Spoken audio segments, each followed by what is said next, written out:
Narita, you can see, is a festival town. Unfortunately, there were no festivals on in the 3.5 hours we spent there, so I used some computer graphics to put you in the mood. This is an easy fill-in if travelling through Narita Airport, Japan, and is a lot more fun than sitting in the terminal. This street is one of those incredible finds that stays with you for months after, that make you smile when you look back at the photos. The main street is called Omotesando Street and goes back over 1,000 years. There is another Omotesando Street in the Harajuku district in Tokyo. That is also worth a visit, as it is very posh. The statue of the woman. There was a plaque about this statue, but it was all in Japanese script. The nearest info we could work out was that she was considered to be a witch back in the day. In Narita, there is a long history here, thousands of years, and it has some fantastic festivals. Details of these are to be found at the link that I'll put in the information section below. I will revisit this restaurant on the corner later in the video. We have been to Japan numerous times. It is one of my favourite places on this amazing planet, and I never tire of visiting it. If you're not widely travelled, then Omotesando Street will be an eye-opener. But if you've been around Asia a fair bit, then it may start off a bit ho-hum, but the further you go, the more it pulls you in.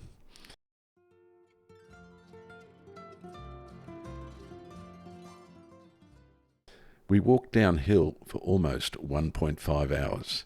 It was a bit cool and raining, and that kept a lot of people at home, and about 25% of the shops were closed when we walked down, but some were opening as we walked back as the weather had cleared a bit. Some of these ancient buildings may have been moved. I thought that two of the small temples on the left-hand side had been originally elsewhere. The shops. There are lots of food establishments, and this is a very flash French restaurant tucked down a side street. I thought I'd go and read the menu, but it was all in Japanese. There's lots of specialty shops here, some great tea shops if you are into tea. The Japanese are very fond of various sweets and bean paste-filled pastries. Here there are chestnuts and handmade chocolates. Omotesando Street is a low-traffic zone, and I think it would come alive at night with a very different vibe, as a lot of these businesses are bars and restaurants, and I think there are a few nightclubs in here as well.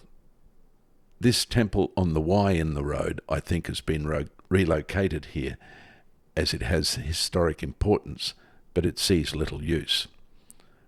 Many shops are selling local handmade crafts and clothing, and there are some high-end clothing shops. Most of the stuff here is genuine traditional items, and you won't find many Made in China stickers on the merchandise.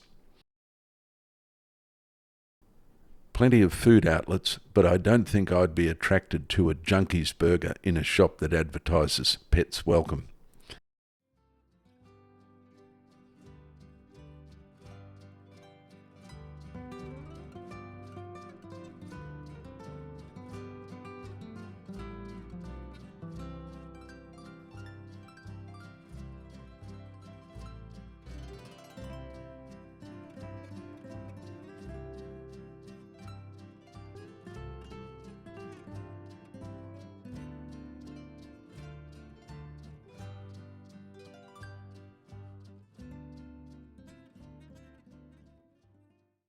Cosmetics and skincare is a huge business in Japan. Many of the makeup market's top brands started life in Japan. Note how clean and tidy the environment is, no graffiti or vandalism.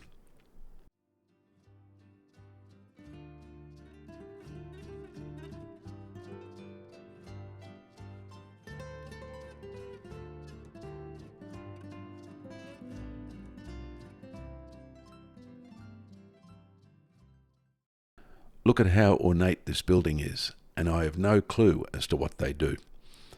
Mixed in is a small garden centre, running into a kimono shop, which runs into an eel restaurant. This place is famous and has a huge following. They clean and cut the eel and cook it in charcoal barbecue tubs. There were several establishments doing this along the street, and it was very popular, but it's not my preference.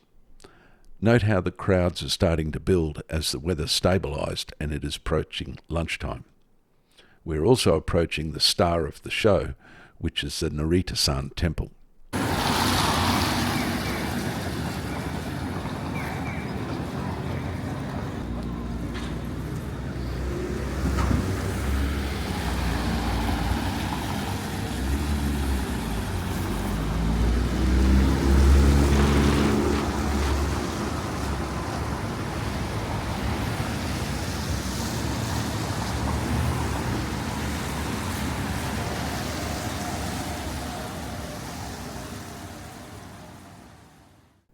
Narita-san Shinshoji Temple is a large and highly popular Buddhist temple complex and helps you catch a glimpse of historic Japan.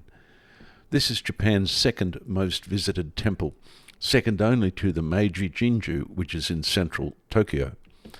Narita-san was built in the year 940 around its main sacred object of worship, a statue of the Buddha deity. Koboi Dashi, the founder of the Shingon sect and one of the most important figures in Japan's religious history, is said to have carved the statue. A broad variety of temple buildings stand on the spacious grounds, including the temple's new and former main halls, a 3-storied pagoda, and the huge Tohoto-styled pagoda named the Great Pagoda of Peace.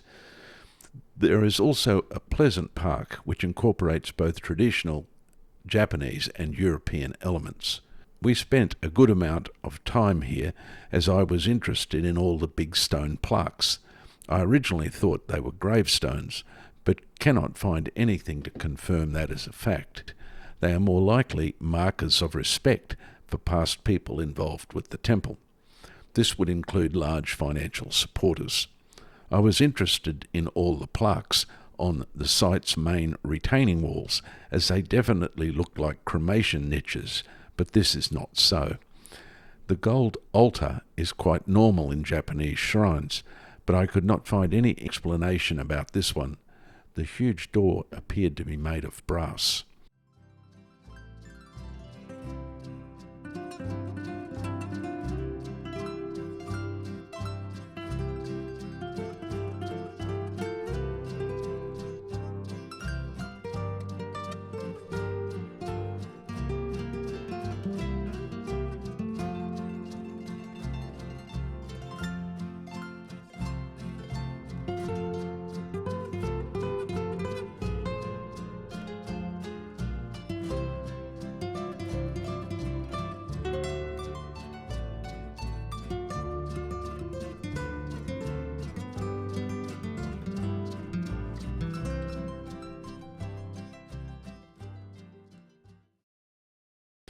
The rear gates take you to the shrine's gardens, which are pretty schmick. The envelopes at the shrine. Omamori. Omamori are Japanese amulets, also called charms or talismans, that one purchases at the larger shrines around Japan. There are many different varieties of these. They are usually dedicated to some particular Shinto deity and are said to bring good luck or conversely to ward off bad luck. Generally speaking, the good luck omamori has an expiration date around year's end. I would not be surprised if omamori still have some juice after the expiration date, but would advise paying the premium and getting a new one. It's always good to play it safe when dealing with deities, or witches. The disposal method seems to be as clear as mud. The Japanese have a few very strange behaviours.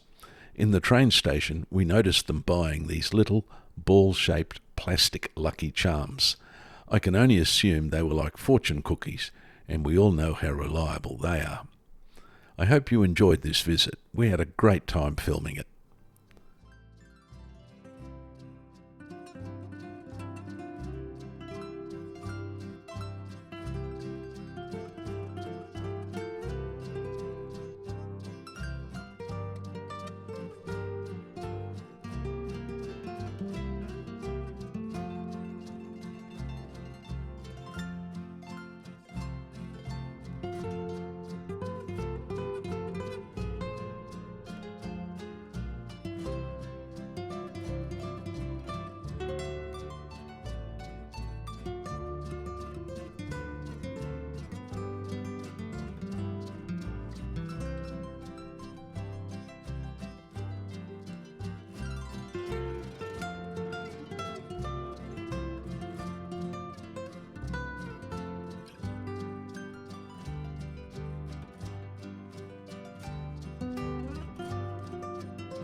This was a Saturday. Note the girl in school uniform at the weekend. It's why the Japanese are a nation of overachievers.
Checked out in the morning at 10 a.m. and caught the hotel shuttle down to the airport.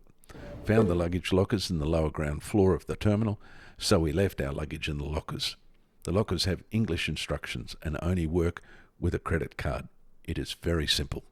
So now we wanted to go to Narita town, and the train station was right there under Terminal 1. The Japanese train system works on cards and not tickets, so we purchased a Suica card, put enough money into it to take us to the Narita town station and back again to Narita airport. The Suica card can also be used like a debit cash card at a lot of businesses. A man who worked in the station provided us with a lot of assistance, and it worked out 100% right. The Japanese are really switched on to helping tourists, and English language skills are good. The train station was under the airport terminal, Kisei line, and we caught a train to Narita Township and walked out into the bus station roundabout interchange.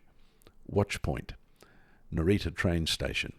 Be aware there are two Narita train stations, one called Narita Station and the other Kisei Narita Station. They are about 75 metres apart.